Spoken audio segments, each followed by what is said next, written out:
Donc, vaste sujet, l'économie. Évidemment, il y a le shutdown qui est dans son 24e jour avec une absence de volonté affichée du côté de l'administration Trump de trouver des solutions. Je ne vais pas rentrer dans une théorie de la conspiration, mais autant vous dire qu'en discutant avec des contacts, des journalistes francophones et américains du côté de Washington, il y a une théorie en ce moment qui fait le tour en se disant, mais du côté de Donald Trump, on n'est absolument pas pressé de retourner dans cette situation-là, parce qu'on sait que déjà, ça veut dire le vote sur le dossier Epstein, et on n'en veut pas. On estime qu'on a tué l'affaire actuellement, qu'on parle d'autre chose, donc on ne veut absolument pas ça. Et puis, on apprécie du côté de la Maison-Blanche cette situation où il n'y a plus de congrès. Hein, c'est aussi une volonté de Donald Trump. On retrouve ça dans le projet 2025, de se dire, maintenant, tout désormais, il l'a dit il y a 2 jours, tout désormais doit passer par la Maison-Blanche, en disant, c'était peut-être pas toujours le cas, mais avec cette Maison-Blanche, tout doit passer, les décisions des États, les décisions des villes, les budgets, tout doit passer par la Maison-Blanche, le pouvoir absolu. Et donc, en ce moment, il y a cette rumeur du côté de Washington qu'on se dit, non, peut-être, on nous avait dit peut-être cette semaine, là on serait plutôt du côté de Thanksgiving, et puis finalement on se dit pourquoi pas terminer l'année comme ça et revoir ce qui se passe en janvier-février. On n'a pas forcément besoin d'une Chambre des représentants et d'un congrès. Et on ne va pas tomber, comme je vous le disais, dans la théorie de la conspiration, mais quand on m'a dit ça, de 3 sources différentes, je me suis dit, aïe, c'est possible. Et pourquoi aïe? Parce qu'évidemment, dans ce shutdown, il y a, n'oublions pas, si les membres du Congrès, eux, sont payés, si les membres du Congrès continuent à avoir une assurance santé, du côté des Américains, c'est extrêmement compliqué et ça va encore le devenir. À partir du 1er novembre, on va en reparler avec les inscriptions pour Obamacare et cette volonté, c'est la seule manière dont Donald Trump a trouvé comment tuer Obamacare. Non, Obamacare existe, mais Obamacare est devenu tellement cher que vous ne pouvez plus vous souscrire. Donc voilà, mais ça existe, vous inquiétez pas si vous avez envie. Donc on va revenir sur ça, mais d'abord je voudrais vous montrer cette séquence complètement folle sur une conséquence concrète du shutdown actuellement. Le shutdown, je vous rappelle, ça veut dire que les employés gouvernementaux, ce qui veut dire aussi les militaires, on va le voir, ne touchent plus leur salaire. C'est ça le shutdown. C'est vous imaginez en France toute l'administration qui va de la police nationale jusqu'aux personnes qui travaillent dans les aéroports ou l'armée qui ne reçoivent plus de salaire. Et on va aller du côté du Texas. Vous allez me dire, ils ont voté pour Donald Trump, certes, mais on va aller du côté du Texas et on va voir ce qui est en train de se passer avec des visites dans les banques alimentaires, l'équivalent des restos du cœur, de plus en plus importantes et des visites faites par les militaires et les familles de militaires. Ce sont les États-Unis de Donald Trump en 2025 où on prépare d'un côté l'attaque et l'invasion du Venezuela et de l'autre côté, on laisse les familles mourir de faim. Vas-y Thomas. The human toll here of this government shutdown and a striking sight. Military members and their families lining up at a food bank here in Texas, uncertain when they'll get their next paycheck and when they'll be able to buy simple things like groceries. This morning, the government shutdown now in its 23rd day, bringing fear and pain to millions of Americans. Food banks across the country seeing a surge. At this Armed Services YMCA near Fort Hood, organizers telling us they're seeing a 60% spike in the need for food since the shutdown began. Most here soldiers and their families, uncertain about the future. It's just a lot of stress and anxiety on the family. What would be your message to lawmakers back in Washington? Finish it, get together, make a plan, because... Get this over with. Yeah. Our families are struggling. Voilà, nous sommes que le 24 octobre et la plupart des aides alimentaires vont stopper à partir du 1er novembre. Il y a déjà plusieurs États qui ont annoncé à leurs administrés qu'ils ne seront pas en mesure de leur verser ce mois-ci leurs aides alimentaires. Et donc, vous avez dans les banques alimentaires comme on vous montrait celle du Texas, une augmentation du trafic de 60%. Et c'est que le début. Et donc, les gens viennent stocker de la nourriture parce qu'ils savent qu'ils ne vont plus avoir de salaire. Certains ne sont plus payés depuis le 1er octobre. Et oui, ce sont des militaires. Ce n'est pas de la fake news. Ce sont des familles de militaires qui passent leur temps à faire les files d'attente pour récupérer de quoi manger. C'est fou. On n'est pas en temps de guerre. On n'est pas en temps de Covid, ni quoi qu'il soit. Et on a des images des familles et des militaires en file pour manger. C'est fou. Et oui, comme tu l'as dit, ça fait que 24 jours. Le record du shutdown le plus long, il est à Trump, c'est de 35 jours. On s'approche. Qu'est-ce qui se passe après ça? On ne sait pas. Non, on ne sait pas, mais c'est aussi l'accélération de quelque chose que Donald Trump et ses conseillers souhaitent. Je vous promets, on en parlera. J'ai cette émission là-bas derrière depuis un moment et il va vraiment falloir la mettre en avant. Je vous ai trouvé un mème, donc je sais, on passe du coq à l'âne, mais pas vraiment. Vous allez voir parce que très souvent, si vous êtes habitué à nous suivre pour le mème du jour sur maintenant-media.com, vous savez désormais l'importance du mème qui, en une photo, et quelquefois une légende vous permet de comprendre des problèmes politiques, souvent qui sont complexes. Et justement, j'en ai trouvé un que je veux absolument vous partager, que vous gardiez en tête tout le long de cette émission, parce que vous allez voir, il fonctionne parfaitement. Oui, Thomas? Il est bien. Il est bien. Hein? Ouais. Tonya, elle ne va pas venir là. Tonya Harding. Elle ne va pas Trump venir. Exactement. Donc, voilà, c'est mal. Bon, vous le savez, vous nous connaissez, il faut un petit peu sourire, mais on est parfaitement dans l'esprit. Et pourquoi aujourd'hui j'ai voulu aussi ouvrir ce sujet? On a vu un petit aspect du shutdown, hein, qui est vraiment un aspect extrêmement fort, mais parce que aujourd'hui,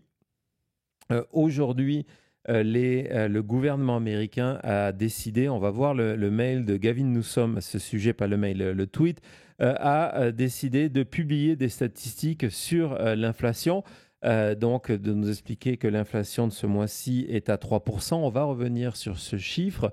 Gavin Newsom a rebondi là-dessus et vous allez voir un petit peu plus tard dans l'émission, on va parler sondage, combien c'est important qu'il se positionne sur ce sujet-là, en expliquant que l'inflation était en augmentation, le prix du bif vient de battre des records et n'a jamais coûté aussi cher aux États-Unis, les prix du café ont augmenté de 20%, la facture d'électricité a augmenté de 10%, les prix des véhicules neufs vient de passer en moyenne au-dessus de $50,000 pour la première fois, et il y a les coûts de l'assurance santé qui vont tripler. Donc ça, c'est ce bilan, mais on va repartir sur ce premier chiffre, c'est 3%, qui a été présenté par l'administration Trump comme une bonne nouvelle. On va aller voir la manière dont le Wall Street Journal d'abord. Le Wall Street Journal vous présenter ces chiffres-là. Vous allez voir, c'est intéressant, en disant, ben voilà, ça a fait l'inflation a augmenté de 3%. Première fois depuis le mois de janvier qu'on arrive dans ces chiffres-là, mais en disant, en fait, on s'attendait on s'attendait à plus. Ouais. Et donc, c'est plutôt, c'est pas une bonne nouvelle, mais c'est moins pire ouais. que ce que l'on pensait. Du côté, on va écouter Kevin Hassett, qui est justement un des conseillers économiques de Trump, qui lui était sur Fox News presque à célébrer, pas loin, la chose en nous disant que c'était une bonne nouvelle. Vas-y Thomas. The human toll. Kevin, the consumer price inflation report came out today. Prices up exactly 3% over the last 12 months. You happy with that? Yeah, it was a really good report for a number of reasons. Voilà, 3%, c'est une bonne nouvelle.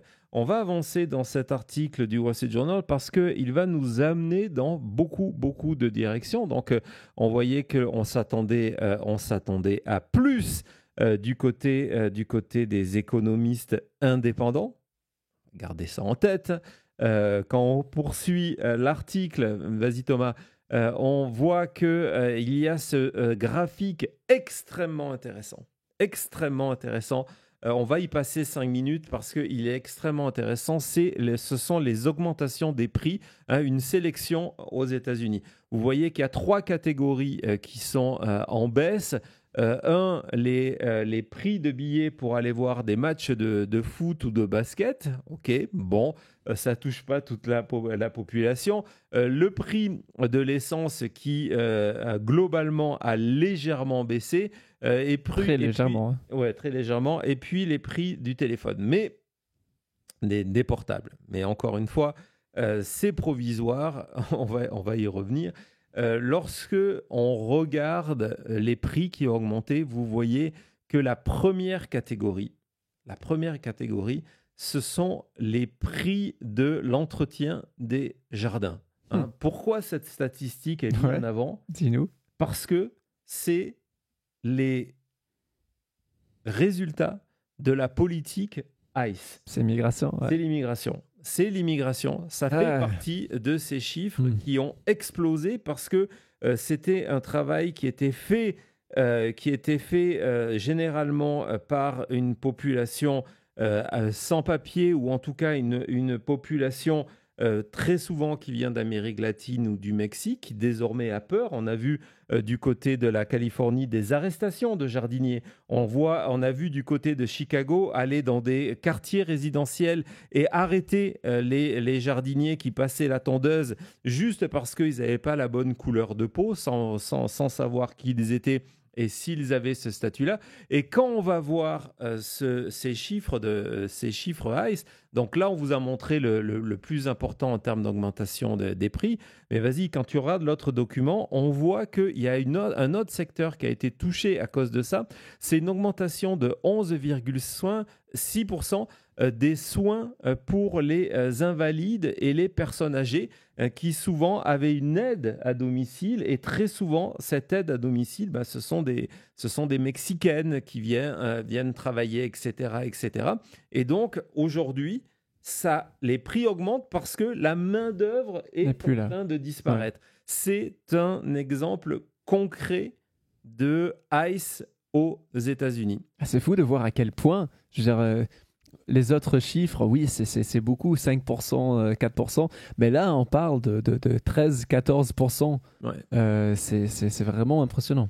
Et là, on sait que dans ces chiffres-là, dont tu peux rester dessus, ce qui va être intéressant, c'est qu'on sait que le prix de l'électricité va augmenter. Du côté du Nevada, ils nous ont trouvé une trouvaille pour augmenter les prix sans vous dire qu'ils augmentent les prix. Désormais, vous ne payez plus les prix sur votre vraie consommation, mais sur une estimation de la consommation qui est basée sur le début de la journée, qui est le moment où vous consommez le plus d'électricité. Vous savez, vous vous levez, vous allez prendre une douche, vous mettez les chauffages, vous mettez la clim, vous préparez le café, vous préparez le petit déjeuner. Donc, il y a une augmentation de la consommation. Et donc, la compagnie, il y en a une seule au Nevada qui vend l'électricité, va dire non, nous, ce qu'on va prendre, on va prendre ces chiffres-là de votre pic de consommation et on va baser votre facture sur cette consommation. On va faire une moyenne. Toute la journée, vous n'êtes plus à la maison. Fait une moyenne du maximum. Voilà, on fait une moyenne du maximum. Ça va commencer à partir de l'année prochaine. Il y a les prix de l'électricité qui sont en train aussi d'exploser parce que toutes ces grandes compagnies de tech qui sponsorisent le nouveau ballroom de Donald Trump, en échange, ils nous passent la facture d'électricité parce que si le coût de l'électricité est en train d'augmenter aux États-Unis, c'est à cause de la multiplication de ce qu'on appelle les data centers pour l'intelligence artificielle. Et donc, il y a des frais, il y a des frais en augmentation, c'est en train de peser sur le réseau d'électricité. Et ces frais-là, au lieu de les donner à OpenAI pour ChatGPT, à Elon Musk pour Grok, etc., on les fait passer aux consommateurs. Et lorsqu'on a reçu il y a 2 jours avec Thomas et Cody l'explication de cette nouvelle augmentation, il y a 20% de notre prix, de notre prix total de l'augmentation de ce qu'on va payer l'année prochaine, qui est pour payer l'arrivée de data center du côté du Nevada. On est super content. Donc ça, c'est un exemple. Autre prix qui évidemment va augmenter, c'est l'assurance. Déjà, vous avez vu, mais l'assurance santé, ça c'était avant le 1er novembre prochain et puis après le 1er janvier qui est cette période où tout ça il ne va plus y avoir d'aide gouvernementale. On va revenir avec, entre autres, je vais vous montrer un chiffre de cet impact dans certains États, mais aussi sur les Américains les plus pauvres. Parce que le véritable scandale de ce qui est en train de se passer, je vous en parle souvent, c'est ce transfert de fortune vers les plus riches. Et vous allez voir comment les plus pauvres sont également impactés. On a vu tout à l'heure du côté des militaires combien ils sont touchés, mais on va voir ce petit segment de Fox. Je pense que je l'ai là, Thomas, sur... oui, il est dans un autre dossier peut-être sur les Hamburger Helper. Donc, voilà, c'est parti. Vas-y. And last but not least, one trend in True Brand is making a big comeback as consumers tighten their wallets. And here it is, Hamburger Helper. The mix of mac and cheese and ground beef is seeing a surge in sales. Alors, ce qui est fou, c'est que Fox News, ils sont obligés de dire, il y a un produit qui ne marchait plus, qui est en train d'exploser, qui est un produit de crise. Hein, c'est quelque chose que vous rajoutez à vos aliments pour donner le sentiment qu'il y a de la viande dedans, même s'il n'y en a pas. Elle vous présente ça comme si, waouh, bonne nouvelle, on a ressuscité une compagnie américaine. Ouais, c'est un côté comeback nostalgie. Ouais, exactement, ouais. Regarde ça, on a gagné. C'est fou. Encore une fois, ce n'est pas de la nourriture, c'est le genre de boîte qu'on trouve dans des supermarchés vraiment d'économie, quoi. Je veux dire, c'est exactement, Anne, on a maintenant l'indice Hamburger Helper. Et donc, on va voir, j'ai un mème sur le sujet parce que heureusement qu'il nous reste le fait de pouvoir en rire. C'est cette une nouvelle saveur de sauce qui est liée évidemment à la situation argentine. On en parlera un petit peu plus tard. Mais donc voilà, la situation, le Golden Age aux États-Unis, ce sont les militaires qui font les files d'attente pour avoir de l'aide alimentaire. C'est le retour du Hamburger Helper. Et tout ça, évidemment, il y a différents facteurs, comme toujours, mais les frais douaniers de Donald Trump jouent un rôle extrêmement important dans cette augmentation des prix. On va justement écouter une révolutionnaire de gauche, non pas AOC, encore plus à gauche que AOC, qui est en train de dire non, mais le problème aujourd'hui, ce sont les frais douaniers. Je vous ai, voilà Thomas, Marjorie Taylor Greene. And last but not least, that is bumpy. It's bumpy. It's bumpy. And I'm talking to major manufacturing companies they're saying we support the president, we support what he's trying, his long-term goal, but we're having problems with these tariffs. And now we're having problems. We can't get supplies from this country and we can't get supplies from this country. And there's problems. but have regular people's bank accounts been affected? Has the stress come off? No, that has not happened yet, and that needs to be the major focus. It shouldn't be about helping your crypto donors or your AI donors or welcoming in these people that hated you and spent money to try to beat you, but all of a sudden are excited to come out to the new Rose Garden patio. Yes. That shouldn't be the focus. The focus should be the people that showed up at the rallies, stood there for freaking 18 hours trying to get in the rain, in the cold, in the 100-degree heat. For those people, those are the ones that I care about. Those are the ones that voted for not only the president, but every single Republican, gave us power. I don't think those people are being served. Puis qu'elle a rejoint les troupes Antifa, Marjorie Taylor Greene, elle est quand même devenue extrêmement gauchiste. Elle s'attaque même aux financiers, aux groupes justement, aux high-tech, les cryptos, etc.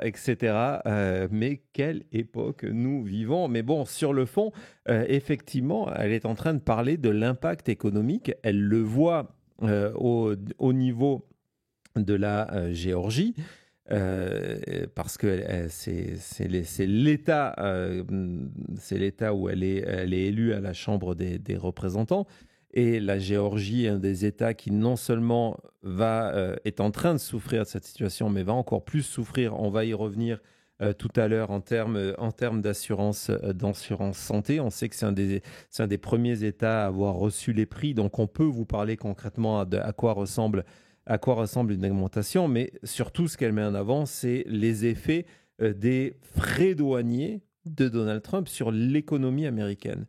Dans les effets de ces frais douaniers, la réalité, et c'est ça ce qui est extrêmement inquiétant, on a vu donc les Américains qui ont désormais recours au Hamburger Helper, ce qui est extrêmement inquiétant, c'est que jusqu'à présent, de manière limitée, mais de manière réelle, les entreprises américaines avaient décidé de protéger les consommateurs, c'est-à-dire de garder un prix de vente bas en se disant tiens, on va manger on va prendre l'essentiel de cette hausse. Pourquoi ? Parce que dans la réalité, on en est persuadé, c'est tellement fou, Donald Trump va changer d'avis d'ici 1 ou 2 mois, ça ne sert à rien d'augmenter les prix. Déjà que l'après-Covid a fatigué, on parle de fatigue des consommateurs qui ont du mal à revenir consommer parce que les prix avaient augmenté énormément. On ne va pas faire ça, on va simplement leur faire payer une partie, et on voit que globalement, sur les 30 milliards de dollars que les compagnies américaines ont payés en termes de frais douaniers, il n'y a que 37% qui, pour l'instant, ont été passés. Vous voyez 9% vers les fournisseurs. Ce sont les pays étrangers. Lorsque Donald Trump dit voilà, j'ai mis des tarifs sur le Canada, sur l'Europe ou sur la Chine, ces pays-là, pour l'instant, ne payaient que 9% de cet argent-là. Et les compagnies gardaient 51% de ça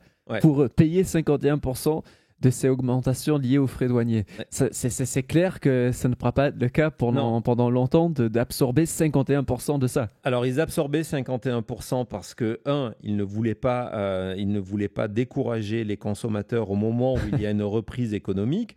2, ils bénéficiaient d'aides fiscales. Et 3, ils avaient des stocks. Mais surtout, le plus important, ils pensaient que ça allait terminer. Mais le problème, c'est que ça ne termine pas et que Donald Trump, de son côté, n'est absolument pas motivé. Et donc là, on se dit, le problème, c'est qu'on a tous des boards, des investisseurs, et ça va être difficile de justifier à ces gens-là que nos marges de profit diminuent parce qu'on essaye de garder les prix bas. Et donc, c'est terminé.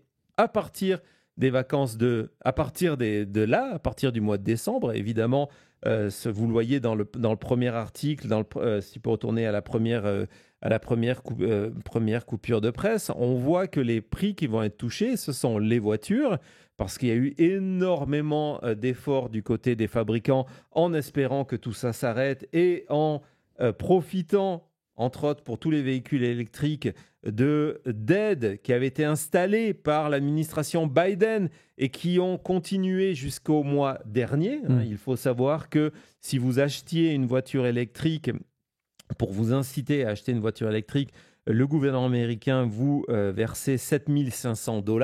C'est quelque chose qui avait été mis en place par Biden, que évidemment Trump n'a pas coupé tout de suite parce que ça permettait de absorber ces tarifs. Ouais, pour une fois, ce n'était pas la faute à Biden, c'était le contraire. Mais là, c'est terminé. Et donc, les prix des voitures vont augmenter, les prix des jouets. Mattel a communiqué là-dessus en disant on est obligé. Jusqu'à présent, on a absorbé, c'est terminé. Des marques comme Adidas, Nike ont fait pareil. Lego va faire pareil. Cody n'est pas là, mais il aurait pu vous raconter toute une histoire dessus. Et puis, on voit que le thé aussi va augmenter. Et dans cet article, Thomas, il y a l'exemple de... Donc voilà, excusez-moi. Ouais, en parlant de thé, il faut du thé. Mais donc oui, regardez ça, c'est quand on vous dit que les compagnies ont dû absorber, mais regardez ces chiffres qu'ils ont déjà payés pour absorber les frais douaniers. On parle de centaines de millions de dollars en quelques mois. De milliards pour Nike. En millions, je veux dire, dans quelques mois, oui. Ouais, Nike 1,5 milliards de dollars. Et donc, vous comprenez bien que les compagnies vont dire, bon, maintenant, ça suffit. C'est plus les 37% qu'on fait payer au public, c'est plus suffisant et ils vont payer. Et donc, un des exemples est un fabricant de thé et on va voir tout à l'heure les prix du café. Donc, Jessica, si tu écoutes cette émission, pense à stocker du thé parce que les prix du thé vont exploser. Pourquoi ? Parce que il n'y a pas de thé, on ne fait pas pousser de thé aux États-Unis.